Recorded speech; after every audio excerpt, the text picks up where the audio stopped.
Hi everyone, my name is Nicole Coute and I'm here to present the evolution of gait.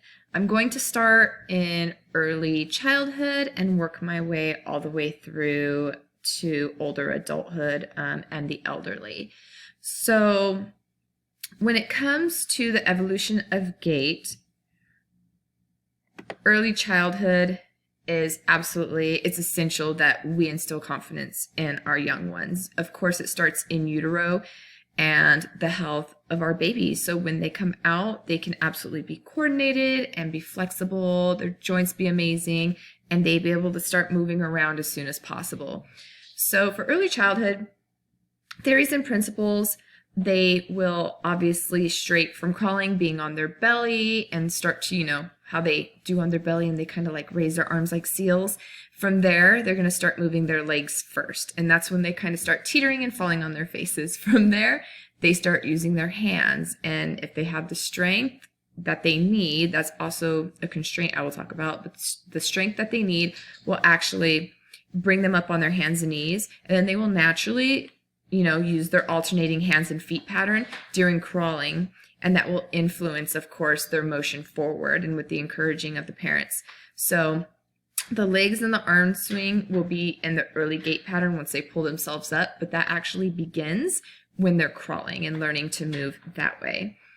Abnormalities in early childhood would be the outward swing of the arms once they do start walking. It's going to be the outward swing when they push their arms to the sides, instead of them actually swinging forward. They will have choppy steps. It'll be almost like they're pounding their flat-footedness into the ground, and that will be due to lack of leg strength. They won't be able to kick their feet forward. Instead, they're going to just kind of do single leg hops all the way through. Also in early childhood, there will be constraints. It'll be uncomfortable for them to crawl. They'll start feeling like they can't reach things. They will also be encouraged, and parents get excited when they start pulling themselves up or start crawling faster. So then they'll know that it's time for them to take the next step. So the uncomfortable ground surface will bring them up to their feet, and they won't want their hands, hitting toys. They won't want their knees scraping along the carpet any longer. With the strength that they have, that of course begins with crawling, they'll be able to, that'll allow the gait pattern to develop. And with the right, left, then once they pull themselves up, the feet will automatically, it's just muscle memory and, what's the word I'm looking for? That it's congenital. When they come out, they're already kicking that way anyway. So the major changes from early childhood is going to go from crawling to alternating their arms and legs, as we discussed, to taking small steps once they're able to pull themselves up. They will then be able to extend, of course. The knees won't have much flexion. It'll be kind of stiff, but they'll be alternating their hands and legs. The trunk will rotate. You'll see their hips kind of swing side to side to get those legs going. And then the heel and foot strike will come. It'll come gradually. The length of time that the feet support the body weight will be very short because they're balanced. They won't have that center of gravity yet, and that's where the wider stance helps them as well. So moving into childhood, we will have the theories and principles. The refined gait will resemble more adult-like walking.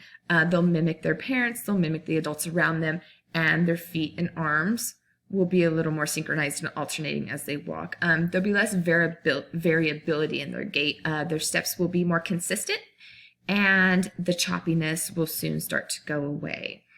Abnormalities in childhood will be the out-toeing or even being pigeon-footed, and that along goes with a lot of bone structure and something you need to look out for when your child start walking. There won't be a heel strike after the mid-swing. You'll see the flat-footedness. You got to watch out for that as well, because that can really cause some problems for a child later on in life. There are constraints when it comes to childhood walking. The functional is going to be learning how to task while you're walking, carrying something, reaching towards something, walking and picking something up off the ground, or walking and dribbling, sports, walking and throwing. Those kind of constraints will really throw them off.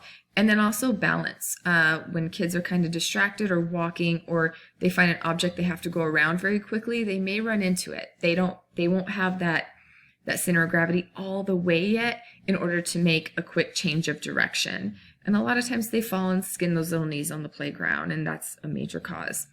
So changes, so as they grow, it's great to watch, is they'll decrease their base of support and they'll start having regular stride.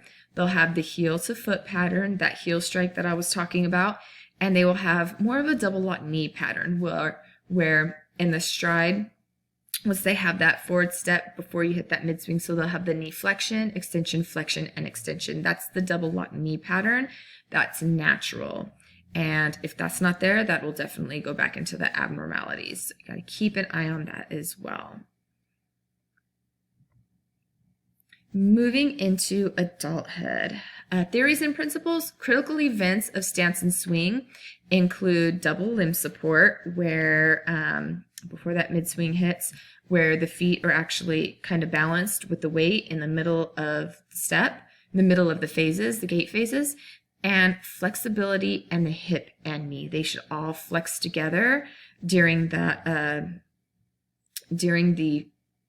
double lock in the knee, and the knee when it bends and flexes, and in the ankle as well, because that heel has to strike and then you push off the toe. You should be able to walk long distances without breaks in stride and remain very agile. So your pace shouldn't stop. You should be able to walk several miles, with the same gait, with the same pace. And that goes along with a lot of, cardio and being in shape. But as for physically, you should be able to walk pretty long distances and not have any breaks in gait or your arm swing. Your body shouldn't tire. Abnormalities in adulthood. Out-toeing. Out-toeing is major because that can really misalign your hips, and that goes up into your lower back, and it really messes with your posture.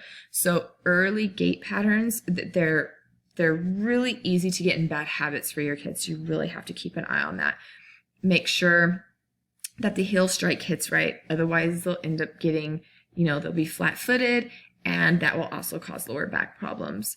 Poor posture is attributed to both of these. You really want your entire body to align, get that heel strike going, and really create good habits going into adulthood, because walking, it's what we all do, and we really have to make sure that our stride is beautiful and perfect to keep our body in alignment.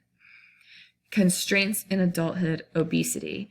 Definitely going to affect your gait, your walk, your posture, your whole entire stride. If you're obese, your legs tend to widen that stance, and it's not comfortable. You're not going to be able to walk for long periods of time without your body tiring, not just your lungs. Early developmental issues, that can cause a horrible constraint. And then environmental, if you live in an area where you don't walk much, you may not be able to find a consistent pace for yourself. It may be uncomfortable to really get a good walking routine going. So always get yourself in good habits when you're young, find a walkable community, and make sure that those constraints you eliminate wherever you can as an adult so you can lead a healthy life. Major changes in adulthood. You're going to have the length of stride will increase, and that should happen pretty much at the end of childhood through adolescence.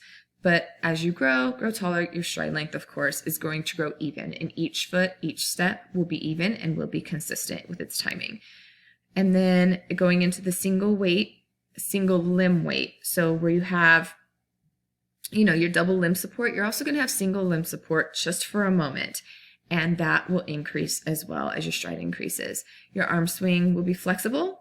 Your elbow will move. They will alternate along with your legs. And your trunk rotation is far more obvious. You see the hips move a little bit, and you'll feel them. When you walk, you'll feel your body shift side to side as well. Moving on into older adulthood. Theories and principles in older adulthood. Gait change is very predictable. We all know that they tend to regress. They tend to become a bit more fragile. So the gait change is predictable with changing restraints as people age, and they're typical. Abnormalities include shorter step length because they do lose balance. Out-toeing because they're trying to compensate for that lack of balance. Lessening of extension in the legs, so that attributes to the shorter stride length. they will tend to catch themselves on their feet instead of just hitting that heel strike. And lack of rotation in the hips. Their body will be a little bit stiffer. They lose flexibility as they get older. We all do. We all will. And that is definitely an abnormality. Constraints. There will be a structural decline of the body, of course. Bone density sometimes become brittle. The joints are no longer as flexible. They become sore. Maybe there's a hip fracture, or there's some kind of disease going on in the body where the joints just aren't functioning the way, and then your gait compensates, and then they become very imbalanced. So then comes from that a functional fear of falling, and then they become unstable, and a lot of it is just mental. Major changes in older adulthood. I don't want to call them the elderly. Older adulthood. They're going to include, of course, the joint issues, which decreases flexibility. A decline in muscle mass. It's important to get on light weights. It's important for them to keep as much muscle mass as they can so they can keep their entire body stable. It's not just about the biceps. It's not just about the legs. It's about your entire body, their spine, their trunk, their abs, so that they can continue to stay stable and balanced. Any kind of disease, of course, will change their gait, decrease in flexibility, and all of this together. You can, of course, decrease the chances of anybody getting hurt, anybody falling at this age, with just simple weight training, a healthy diet, and consistent movement. You need to stay active. So thank you. The next two are my references, and thank you so much.